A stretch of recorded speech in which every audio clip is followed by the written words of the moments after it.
So இந்த கிரேட்டான chess மேட்சை வாங்க ரிவ்யூ பண்ணலாம். எப்படி நான் என்னுடைய குயின் லாஸ் பண்ணி கூட அப்போனண்ட் குயின் இருந்து கூட நான் எப்படி வின் பண்ணேன்னு வாங்க பார்க்கலாம். ஸோ இங்கேருந்து பார்க்கலாம் எப்படி என்னுடைய நைட் அவன் வந்து நைட் சேம் அட்டாக் பொசிஷனில் இருக்குது. ஸோ இங்கேருந்து நான் நினச்சேன் எப்படியும் இந்த நைட் போக தான் போகுது. ஸோ நான் என்ன பண்ணேன், அவனுடைய பான் செயினை பிரேக் பண்ண முதல்ல. ஸோ நைட்டை எடுத்து ஃபர்ஸ்ட் F6 F7 பானை பிரேக் பண்ணேன். ஸோ அவன் கிங்கால் எடுத்துட்டான். ஸோ அதுக்கப்புறம் நான் இந்த பான் வச்சு அந்த நைட் எடுத்தேன். ஸோ அதுக்கப்புறம் அவன் பான் எடுத்தான். ஸோ இங்கே நான் குயின் வச்சு பான் எடுத்தேன். இங்கே பார்த்தீங்களா எனக்கு 2 பான் ஒரு நைட் கிடச்சிச்சு, அவனுக்கு ஒரு நைட் ஒரு பான் தான் கிடச்சிச்சு. ப்ளஸ் அவனுடைய கிங் நான் ஃபுல்லாக எக்ஸ்போஸ் பண்ணிட்டேன். அதுக்கப்புறம் கிங்கை பின்னாடி நகர்த்துட்டான். ஸோ அதுக்கப்புறம் நான் பானை இன்னும் நகர்த்தின முன்னாடி ஸோ ரூக்கால நைட் குயினை அட்டாக் பண்ணா. ஸோ இங்கே தான் ஆர்வ குலத்தில் நான் குயினை தவறு விட்டேன். நான் நினச்சேன் அவன் கிங்கால எடுப்பான். ஸோ அதுக்கப்புறம் இந்த நைட் வச்சு D7 ஃபோக் பண்ணி அவன் குயினை எடுக்கலாம்னு நினச்சேன். ஸோ பட் அவன் ருக்கால் எடுத்துட்டான். ஸோ இங்கே நான் கவனிக்கல ருக்கு. ஸோ பரவாயில்லன்னு நான் மறுபடியும் ஃபோக் பண்ணேன்.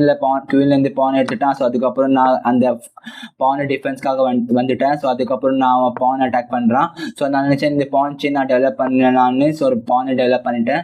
ஸோ அவன் கிட்ட வந்துட்டான், செக் வச்சான். ஸோ நோ யூஸ், நான் ருக்கால டிஃபெண்ட் பண்ணிட்டேன். அதுக்கப்புறம் அவன் நைட் அட்டாக் பண்ணுறான். ஸோ பரவாயில்ல, நான் பான் செயின் கிரியேட் பண்ணிட்டேன். ஸோ அதுக்கப்புறம் அவன் செக் வச்சான், நோ யூஸ், நான் கிங்கை நகர்த்திட்டேன் கார்னரில். ஸோ அதுக்கப்புறம் செக்கை வைக்க முடியாது. ஸோ அதுக்கப்புறம் அவன் நைட்டை எடுத்துட்டான். ஸோ இங்கே நான் தெரிஞ்சிச்சு போச்சு அவன் ருக்கால நைட் எடுத்து இந்த பான் எடுத்துருவான். ஸோ இங்கே என்னுடைய கிரேட் லாஸ். ஏன்னா இந்த டெவலப் ஆன பானு போகும் நைட்டு போகும். ஸோ நான் நினச்சேன் முன்னாடி நகர்த்திட்டேன் ருக் அட்டாக் பண்ணுறதுக்காக.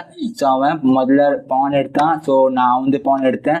ஸோ இங்கே தான் நீங்கள் பார்க்கலாம் அவன் எப்படி ருக்கை சாக்ரிஃபைஸ் பண்ணான் இங்கே E6 வச்சு.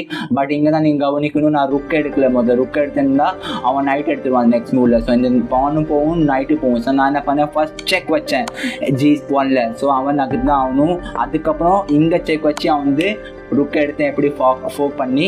ஸோ அதுக்கப்புறம் ருக் எடுத்துட்டேன். ஸோ இங்கே தான் அவன் இன்னொரு மிஸ்டேக் பண்ணான், செக் வச்சு நோ யூஸ், நான் டிஃபெண்ட் பண்ணிட்டேன். அதுக்கப்புறம் இங்கே அவன் பான் டெவலப் பண்ணான். So no use check. இங்கே அவனுக்கு குயின் விட்டு தான் ஆகணும், no legal move. So queen வச்சேன் டிஃபென்ஸ்க்காக, குயினை தூக்கிட்டேன். ஸோ குயினை தூக்கிட்டேன்னா அதுக்கப்புறம் அவனுக்கு நான் செக்மேட் பண்ண போகிறேன். பார்க்கலாம் எப்படின்னு. ஸோ நான் பான் டெவலப் பண்ணால் நோ யூஸ், நானும் பான் டெவலப் பண்ணேன். கிங்கை முன்னாடி கொண்டு வந்தால் நானும் கிங்கை முன்னாடி கொண்டு போனேன். கிங்கை இன்னும் முன்னாடி கொண்டு வந்தால் இங்கேயும் முன்னாடி கொண்டு வந்த. இதுக்கப்புறம் நீங்கள் கெஸ் பண்ணலாம் 2 மூவில் செக்மேட் இருக்குது. அந்த 2 மூவ் செக்மேட் கெஸ் பண்ணி கமெண்ட் பாக்ஸில் கூறவும். ஸோ அதுக்கப்புறம் அவன் பான் டெவலப் பண்ணால் நோ யூஸ், நான் நைட்டை முன்னாடி எடுத்துகிட்டு வந்துட்டேன். அதுக்கப்புறம் செக்மேட் ஆயிடுச்சு. அவ்வளோதான்.